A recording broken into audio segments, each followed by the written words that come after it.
Sasimba Gaba, un nombre que no se olvida.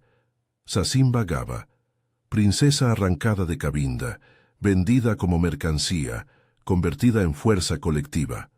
La historia que sigue se mueve entre documentos escasos y la memoria oral, que llegó desde las orillas del Atlántico hasta las matas del Espíritu Santo.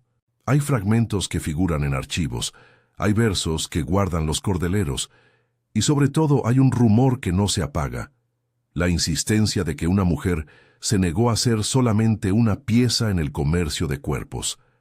Esa mujer, dicen, devolvió parte de la dignidad arrebatada a través de un acto que muchos nombraron venganza y otros justicia. En 1690, en la Capitanía del Espíritu Santo, el tráfico negrero trazaba rutas y destinos con crueldad habitual. En el puerto de São Mateus arribó un grupo de seres humanos con la misma marca de pérdida: la travesía, la cadena, la lengua lejana. De entre ellos, una figura destacaba en la memoria de quienes la vieron: altura erguida, mirada que no pactaba con la sumisión, coronas interiores que el tráfico no podía arrancar del todo. Esa mujer recibió el nombre que la memoria ha preservado de muchas maneras: Sasimba, Sasim, Sacasimba, y la historia, con preferencia por una voz que respeta la tradición oral, la nombra como Sasimba Gaba. La fazenda del señor José Trancoso era una casa grande como tantas otras: piedra y madera, sombras largas y órdenes que parecían venir del aire.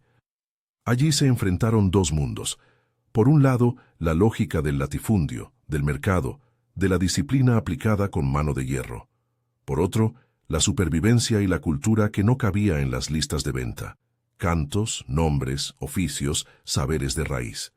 Sasimba no fue asignada a una labor cualquiera. La vieron distinto, y esa diferencia despertó la curiosidad del patrón. No era solo la estatura o la forma de andar. Era la manera en que sostenía la mirada ante las humillaciones, como quien registra cada ofensa para convertirla algún día en acto de restitución. Pronto, la resistencia de Sasimba se volvió visible. No fue un estallido, no buscó la gloria de una revuelta sin plan. Sus gestos decían cosas pequeñas y firmes: negarse a obedecer órdenes que despojaban la dignidad, acompañar y proteger a quienes llegaban temblando a la fazenda, enseñar a los más débiles cómo esconder un trozo de pan para el día siguiente. Estas resistencias cotidianas, lejos de ser insignificantes, erosionaban la autoridad absoluta del amo. A los ojos de los capataces, era peligroso que alguien mantuviera intacta la autonomía interior. Ellos respondieron con castigos y aislamiento, con muestras de poder diseñadas para domesticar los cuerpos y las mentes. La tradición oral habla de violencia física y psicológica. No repetiremos escenas grotescas, pero queda claro que la intención era quebrar algo que no debía ser quebrado: la voluntad de ser persona. Fue en ese contexto cuando Sasimba declaró lo que algunos tomaron por delirio, y otros por verdad insoportable. Afirmó ser princesa en su tierra, perteneciente a un linaje que no admitía el trato de mercancía. No hay documentos que confirmen cada palabra. Es la memoria oral la que entrega esta versión, recogida y reelaborada por poetas y cantores. Según esos relatos, la afirmación de Sasimba no fue un recurso para obtener privilegios, sino una forma de recordar a los suyos y demostrar a los cautivos que la dignidad no depende de la ropa ni de las cadenas. Para Trancoso, sin embargo, la declaración era inconveniente. Matarían la idea de resistencia si dejaban que una reina consolara a los demás con promesas de retribución. Así decidió mantenerla cerca y bajo custodia especial, usándola como escudo moral y político frente a posibles sublevaciones. El encierro cambió las reglas del espacio. La casa grande se convirtió en una jaula con ventanas a la fazenda, pero sin libertad. Allí, Sasimba vivió la paradoja de estar rodeada por quienes debían obedecerla en su tierra y, sin embargo, sometida al mando de capataces. Le negaron contacto con casi todos. La colocaron en un sitio que pretendía anular su influencia. Era una medida calculada. Si la reina quedaba aislada, se extinguiría la llama que encendía poco a poco la rebelión entre los otros cautivos. Pero el aislamiento no borró su conocimiento. La tradición, que mezcla canto y memoria, insiste en que Sasimba nunca perdió la capacidad de comprender lo que la tierra ofrecía. Aprendió a leer el verde, a escuchar los vientos, a convertir lo cotidiano en estrategia. No se trata aquí de detallar procedimientos ni de enseñar técnicas. Se trata de poner en valor el saber popular. Mujeres y hombres que dominaban plantas, ciclos, ritmos del río y de la noche, aquello que, en palabras de la comunidad, es conocimiento de la tierra. Ese saber no fue para causar daño gratuito, sino para tejer una salida. En varias versiones de la tradición oral, ese conocimiento permitió debilitar la autoridad del Señor poco a poco, por medio de medios lentos y apenas perceptibles. No daremos instrucciones, porque no corresponde a la memoria dar recetas. Lo que diremos es que Sasimba supo transformar en realidad la paciencia como arma. Mientras se forjaba su plan, la facenda no dejó de mostrar su rostro cruel. Los capataces se acostumbraron a imponer su voluntad con desprecio y en ocasiones la sanción fue pública para recordar a todos su lugar. Sasimba, sin embargo, no buscaba la venganza como espectáculo. Cuando por fin llegó el momento decisivo, y las versiones divergen sobre el detalle exacto de los hechos, el desenlace fue concebido como justicia. La muerte del señor de la facenda fue, en la narración oral, el punto de quiebre que cambió la relación de fuerzas. Importa subrayar que los relatos no coinciden en todo y que varios historiadores señalan la falta de documentación precisa. A la vez, la tradición popular conserva la fuerza simbólica del hecho. Donde los documentos no alcanzan, la memoria amplifica.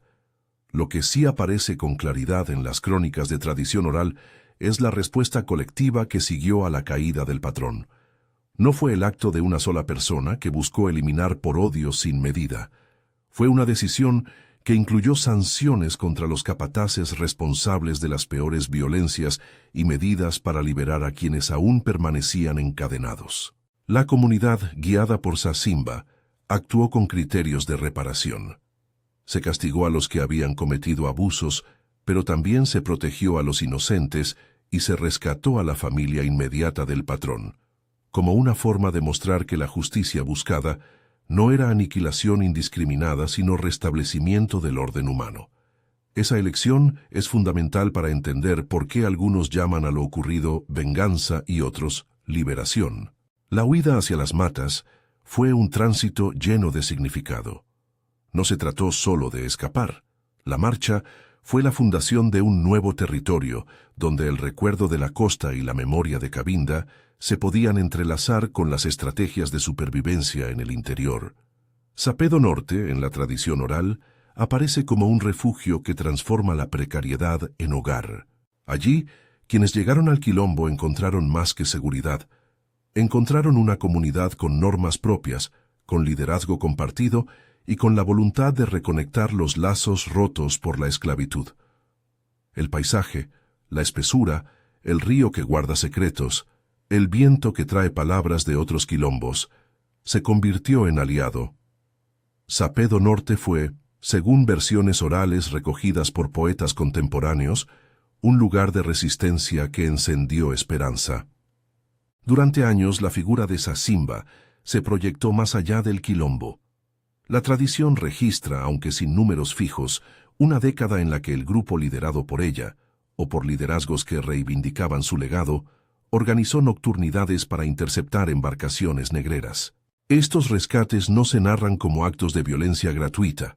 La imagen que surge es la de la comunidad que sale a la noche para arrebatar vidas que aún llegaban encadenadas, para devolver a las personas al seno de sus iguales.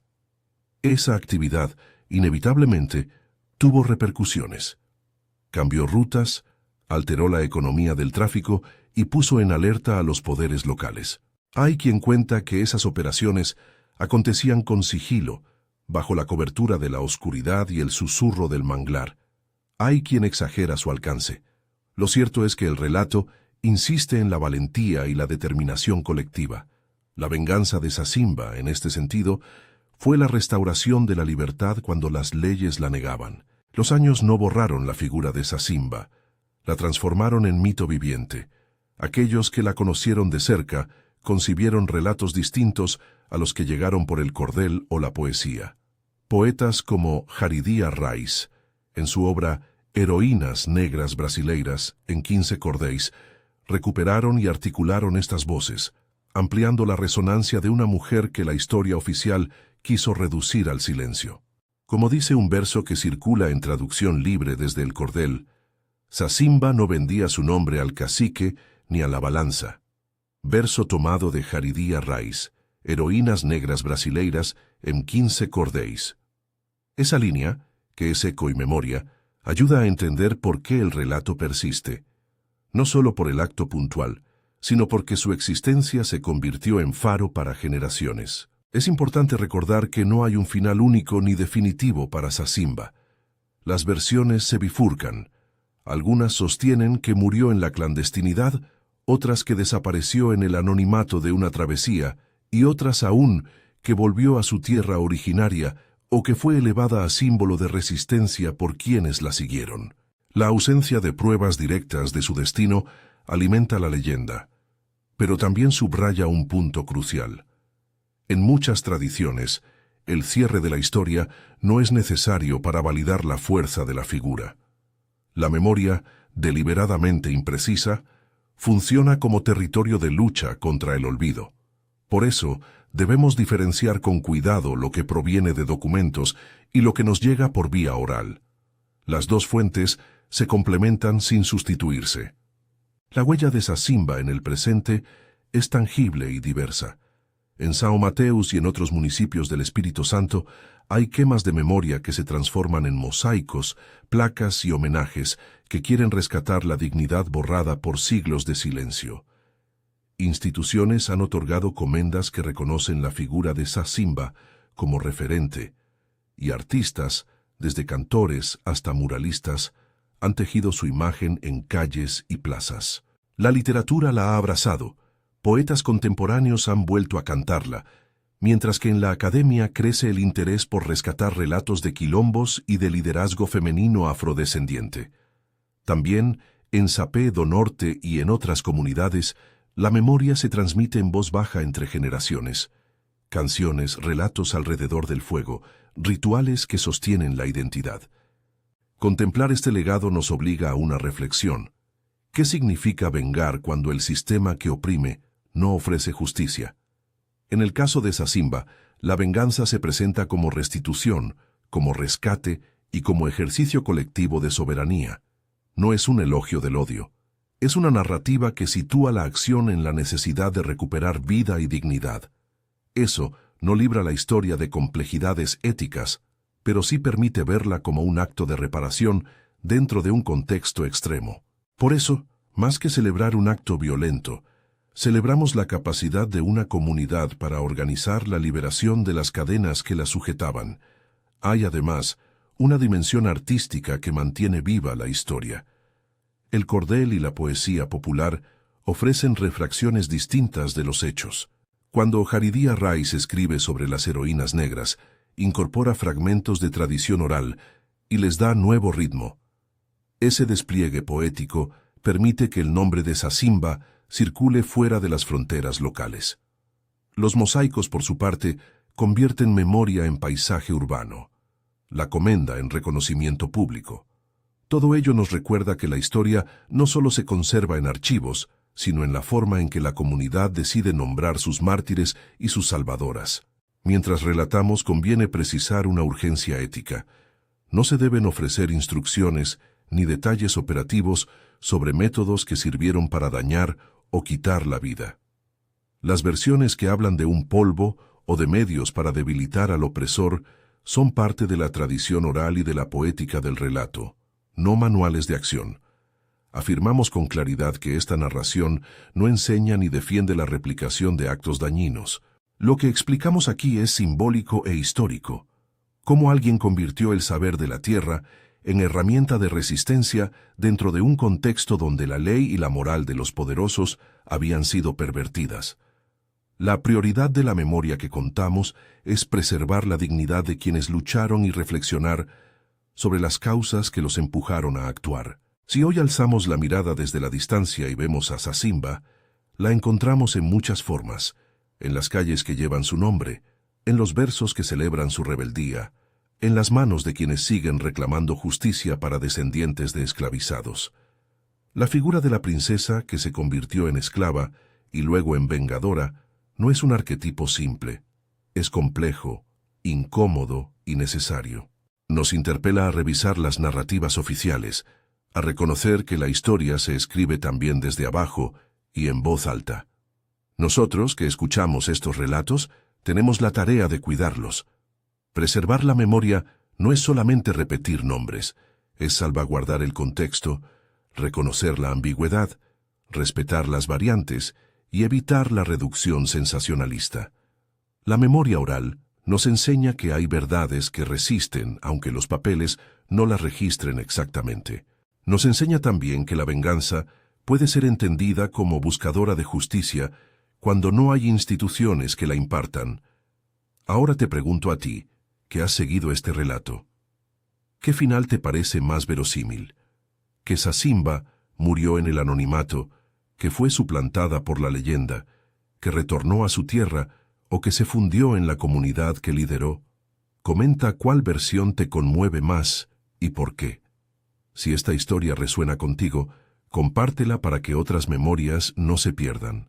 Y si te interesa profundizar, en la descripción encontrarás referencias recomendadas, entre ellas la obra de Jaridiya Rais y estudios sobre Sapé do Norte, para quien quiera indagar en las fuentes y en la tradición oral que alimenta estas voces. La venganza de Zasimba Gaba, en última instancia, no es solo un episodio del pasado. Es una invitación a escuchar y a sostener las historias que no siempre aparecen en los libros. Es un llamado a reconocer la valentía de quienes, en tiempos de oscuridad, usaron la paciencia, la inteligencia y la solidaridad para reclamar lo que les fue arrebatado. Que su nombre siga siendo, como lo fue en los versos del cordel, un eco que nos recuerda que la dignidad no se vende, no se pierde, y cuando hace falta, se recupera.